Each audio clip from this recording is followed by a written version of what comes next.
No, but I know where I am. Solid 5. It's important to know your number because that determines what you can go for romantically. All right? Right? Like I'm a 5 means I can go for other 5s and 6s, maybe an insecure 7 if I'm feeling pretty. Sometimes I'll flirt with a 2, give back a little.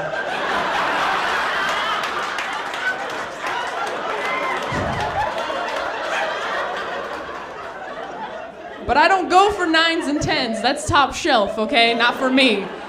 Do not go applying for jobs that you are not qualified for. Because we all have those friends, don't we? They're like, oh, I'm never gonna settle, Taylor. I'm holding out for a 10. I'm never gonna settle. I'm like, with all due respect, Chelsea, you probably are.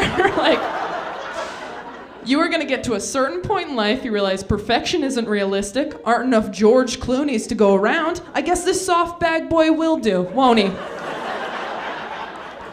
We have always settled as a people throughout history. Some of you aren't laughing. That's because you were settled for. Do you see?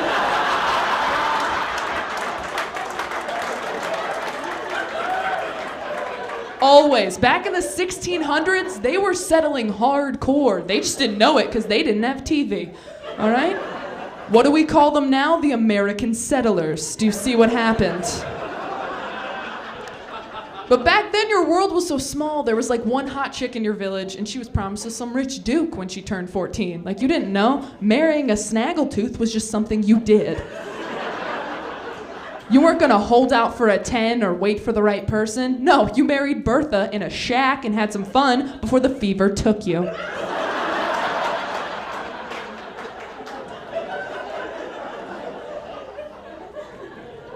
Just lower your standards, that's all I'm saying. I used to want, like, you know, the whole package, like he's got a job, he's nice to his family. Now I just want someone who takes direction well. That's all I want. I met my boyfriend in community college, actually, which is a little weird, a little bittersweet finding someone in community college, because finding someone in community college is sort of like finding a full bag of chips in the garbage. No, like, it's kind of a miracle, but hey, look around, you're still a possum. So, I'm not good at dating at all. Like, I'm too defensive. Last week, my boyfriend told me I was hard to read. I'm like, maybe you're dyslexic. He told me I had that girl next door look going. Girl next door. That's not a compliment, ladies. Girl next door, you know what girl next door says to me? Conveniently located. That's what that says. He's like, no, you're just real approachable looking, because that's what we want, to get approached. That's why we have mace in our purse. You have never heard a dude talking to his buddies like, oh man, did you see Jason's new girlfriend? Oh, girl is approachable. Never. It's never been a thing.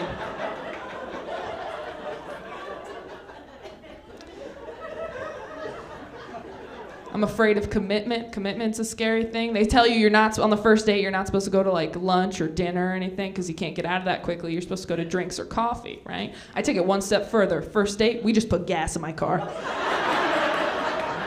That's all we do.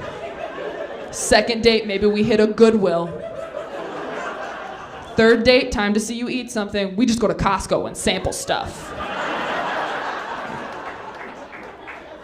My best friend's gorgeous. She's great at dating. She's adorable. She's one of those cute girls, you know? She wears polka dots on the first date. She stands in ballet positions. She's never peed in the ocean. Meanwhile, I kind of stand like a construction worker on break. I eat bagels in my sleep, just like, how did all this cream cheese get here again? Sometimes I go to the ocean to pee.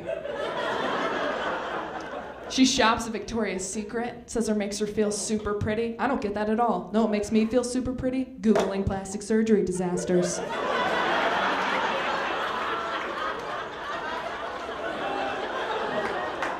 So it makes me feel good. But she walks into Victoria's Secret, she's like, I'm home. I get in there, I feel like a mutant, you guys. I get less and less I turn into Quasimodo, people. I develop a limp, my back hunches over.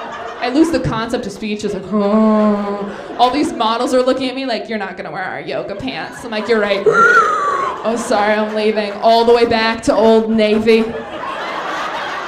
Where that creepy mannequin family's up front, like, welcome back, potato face. Thank you very much, I'm Taylor Thompson. there's your night.